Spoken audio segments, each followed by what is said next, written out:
once again, nice to meet you. Nice to meet you. So what are we talking about today? Well, I wanted to talk to you about I always feel like I have more, like, this area I want it to be a little bit tighter.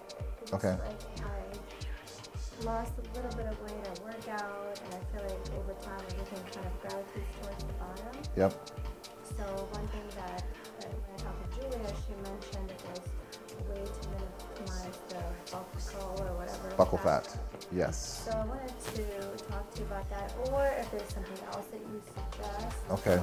I think you mentioned you've tried to do like threads. I've never tried threads. Oh, you haven't? No, I've never Oh, done okay. threads. I've never done Or fillers. you haven't? Oh, okay. Oh, okay. Fillers anywhere in the face? Fillers, she did a little bit in the chin and just. Oh, okay. Sorry, you were going to say something. Well, what I was going to say is that some moments it's better than others. So sometimes I can't really notice, but sometimes I'm like, oh, what's that? Yeah. If I'm stressed, Uh-huh. somehow it gets Worse. more.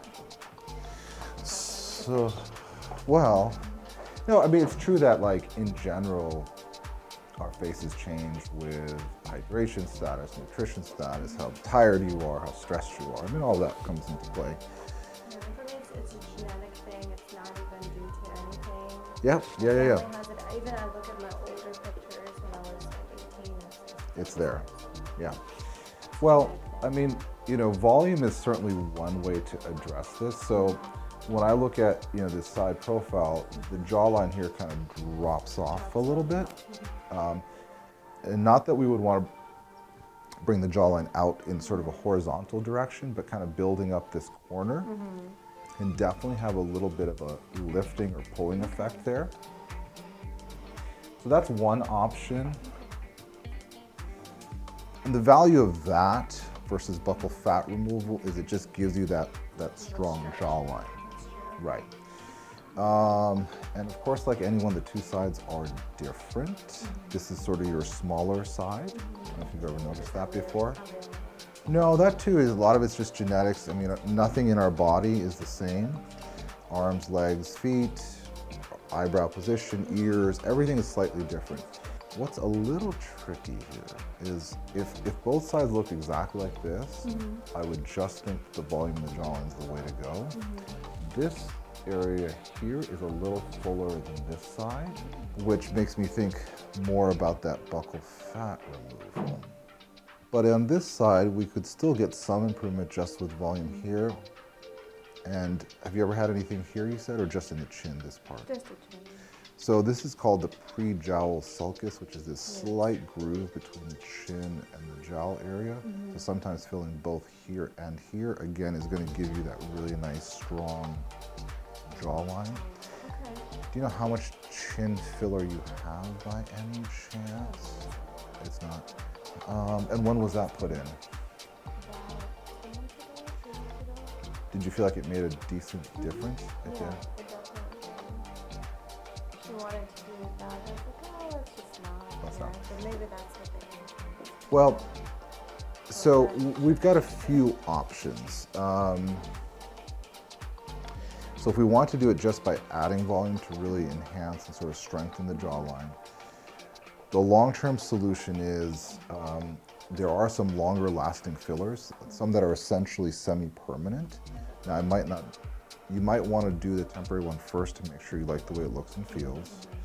And then the chin part of it, if you like what the added volume for your chin did, then of course a chin implant might make sense. So, you know, if we kind of extend this and get rid of this little slight curve here, that's all with a chin implant, and then you get this, that alone could do the trick. And I only say that, how old are you?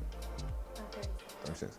So the reason I bring that up first is, you know, with removing volume in the face, it's great when we're young, but sometimes when you get older, you want volume because we lose volume in the face. So although I do buccal fat removal, I'm always a little cautious about it because I want to think about what you're going to want now, but also 10 years from now, 20 years from now. So there are a couple of different ways we can go. Again, we can use just fillers alone. We could do fillers plus a chin implant.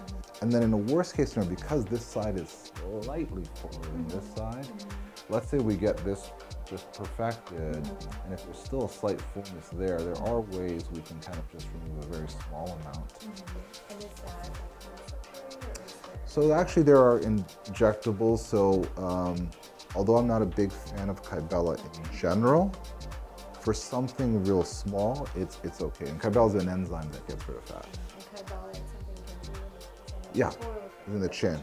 Yeah, yeah, it can be done wherever. almost anywhere, yeah. Okay. So a couple of It's a options. little funny for the first couple of weeks, right? Yes, yeah, there is some swelling from that, yes. You've seen those pictures, yeah. Thoughts, questions? I guess for chin, it's something that would have to wait for this to kind of dissipate, right? 'Cause Yes, yeah, yes. kind of Correct, correct. Yep, yep. okay, so maybe Actually, let me just see one other thing. Just trying to feel if that filler went down a little bit almost, down here. walk a lot, so this area is constantly Moving, yeah.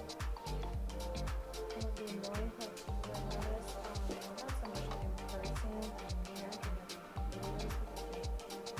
Yeah, but it's under the top, there's like one side that seems to be like more muscular, I guess, than the other, and I'm like, I don't even know why or how, but it's always been that way, yeah. and that I have no idea how to even. So once again, that's where there is always asymmetry. That's not just in terms of, and the volume part of that asymmetry is down to bone structure. I mean, the cheekbone on one side can be different than the other, jawbone, as I mentioned, because although this is now one bone, embryologically, when you were in the womb, and it was two bone plates coming together, and those two bone plates weren't exactly the same. And again, that's true for everything. So the volume part, bone, soft tissue can be different, but even the musculature and the innervation to those muscles can be slightly different one side to the other. One thing I see all the time is like forehead wrinkles. They're always different one side to the others. Yeah, so one side can be stronger than the other. So I do see what you're talking about. There's just that slightly deeper crease there. It's probably related to both how that muscle is pulling on that part of the skin, combined with the difference in volume. That's why you kind of notice it a little bit more. And these are nuanced things. The average person is not going to look at you and notice this. My job is, like you know, it's to see all these little things. So that's the only reason I'm bringing it up, not to suggest that you have any asymmetry that's beyond normal. Yeah, yeah, yeah, yeah. But eventually can get worse. So. Right, yeah. So I think, you know, again, the fillers are certainly an option. In terms of buccal fat, you know, again, the tricky part, the two sides are different. On the right, there's a little bit more there that would make me think, well, let's do buccal fat removal. One-sided. Right, well, you know, well, actually, a lot of times when I do it, it is done slightly different one side to the other. But for future reference, that procedure involves making a small incision inside the mouth, small incision, and inside it heals beautifully. The mucosa heals beautifully, and basically dissect down to that fat pocket, remove some of it. Obviously, you don't want to remove all of it, otherwise, you know, you would look overly gaunt, and then the skin can get loose. And that's sutured up. That too causes some swelling, but it's not a painful recovery or anything like that. So it can swell for 3-4 days, even up to a week. But then you're fine, yeah, yeah. So I'll get you some information kind of on all those options. Yeah, we'll get you all that. Actually, none of this requires general anesthesia, whether it be the buccal fat or even a chin implant. That too can be done, yeah, so it's done with oral sedation. So pills by mouth, so you're real relaxed and sleepy. Local anesthetic like at the dentist's office. Buccal fat, there's no dressing for that. Chin implant, there is a bit of a pressure dressing for the first 48 hours. Okay.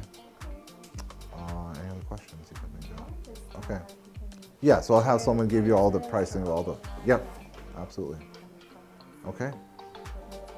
Sounds good. All right. All right, well, very nice to meet you. Hang on just a minute, okay?